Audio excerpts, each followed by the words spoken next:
Am I problem oriented or am I solution oriented? These are the only two perspectives that you can have. We learn about life through questions. How do we tame this mind? Is that person more equipped? How does one know that now this is going beyond my control? How much of a role does education play? What causes this lack of concentration? To answer some of these, Mr. Praveen Mankar, founder of Pratibimb Charitable Trust, brings to you Face to Face.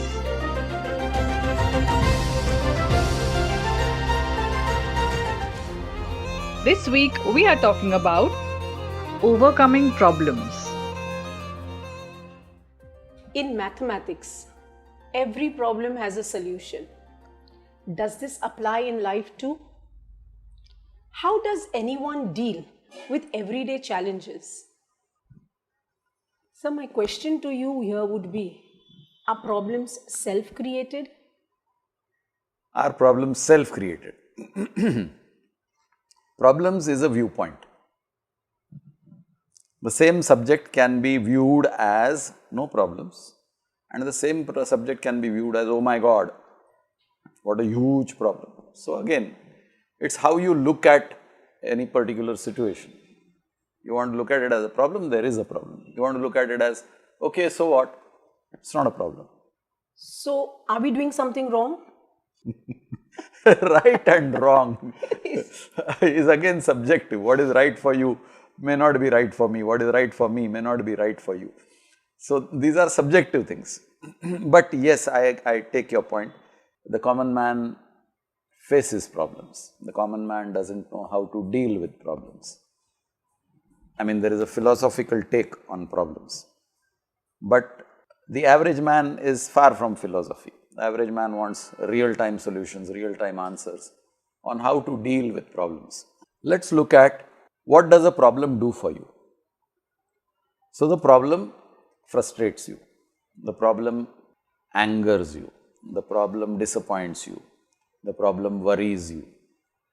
If you look at all these words, they are all about you. Anger is yours, worry is yours, frustration is yours, disappointment is yours. So if you are able to deal with these subjects, the problem doesn't exist.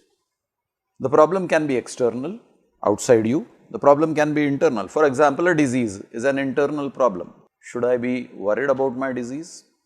Choice is mine. Should I be afraid of my disease? Choice is mine. So should the disease decide how I should deal with life? Choice is mine. So if I consider it a problem, it is a problem. If I consider it, so what? It happens. I should know a way to get out of it. Then I am looking for solutions. Am I problem oriented or am I solution oriented? These are the only two perspectives that you can have. If you harp on problems, you will have all these after effects. Care, worry, trouble, fear, all these things will happen in your life. If you are solution oriented, then okay, the problem is there, but I am occupied in looking for a solution. And that occupation is mental and that occupation is physical. I am trying to conceive of ways to overcome my problem, and I am trying to garner the resources which will enable me to overcome the problem. So the whole thing is about where you stand. Are you standing harping on the problems or are you standing looking for a solution? But how do we land ourselves in such messes of problems then? By The breaking solution laws. comes later. By breaking laws, you break laws and you are liable to be punished. What is a problem? Problem is a punishment. You must have done something wrong, therefore you have a problem. You must have eaten wrong, therefore you have a stomach upset. So I do something knowingly, unknowingly, and for which I have to face the consequences. When I do it knowingly, I know what I have done and I know what to expect. When I do it unknowingly, I don't know what to expect, and when that unexpected thing happens, then I think it's a problem. But I don't go to what caused the problem, because if I go to the cause, if I go to the root cause, then I can eradicate the root cause and get rid of the problem. Wouldn't that be too late? Late is a time frame. So what do you mean by late? So if I have been repeatedly smoking cigarettes and now I have a lung issue, so yes, it will take that much time to clear up my lungs. But if I have been smoking cigarettes since last week, not a huge issue, either mentally to give up that cigarette which I started smoking last week, very easy to give up because I have not cultivated the habit of smoking, and the impact on my lungs is not as much, it's just 1 week old. So I can recover very quickly. So it's a time frame. You are smoking for 30 years and now your lungs are full of tar. Will your lungs become clear overnight? No chance. But will they become clear? Yes, because your body has the capability of renewal. New cells are being born. So yes, you created a problem, and yes, there is a solution, and yes, you have the willpower and the diligence to implement the solution, and you have the results. But when we see everywhere, we see there are problems rampant. So, can they be solved then? I would suggest that every human being should look at himself. The problem with us is we look at everybody else's problems and then we think that it's a huge mountain to cross. Look at your problems. How many problems do you have? Major, minor, insignificant? Tackle those. Then you are out of those problems. Then you will worry about family members' problems. If you have the time and the resources, tackle those. Then you will have friends and relatives' problems. You have the time and resources, tackle those. But if you start thinking of the whole picture, the whole world is full of problems, then you have to be a world leader. And there are world leaders who take on the world's problems and try to find solutions to them. So again, where do you stand? Do you stand as a world leader, or you stand for yourself, or you stand for your limited family, or you stand for a community? Depends on where you stand. That is the magnitude of your problems. So, what is it that we need to practice to get a problem-free life? Self-improvement program. Improve your health, improve your physical health, improve your mental health. When you focus on these two things, and if you train each individual to focus on these two aspects, physical health and mental health, you will automatically have the whole society free of problems. So if you are pouring clean water drop by drop into the bucket, will you have a bucket of dirty water? No, because every drop you have taken care that it is clean. But you have few clean drops and you have few dirty drops. Will you have clean bucket? No chance. So if every individual is trained to introspect and go on a self-improvement program, you will have a society of improved individuals. You don't have to do specially something for the society. If each individual is brought up as a matter of upbringing, family values, in terms of what's good for yourself physically and what's good for yourself mentally, you will automatically have a good society. That's not part of our formal education, unfortunately. There is a lot of emphasis on bookish knowledge. There is very little emphasis on physical training. There is no psychological training. Mind over matter is said in literature and poetry, but it's not imparted in education. Yeah, I'm not saying primary school because you're not mature enough to understand a mind.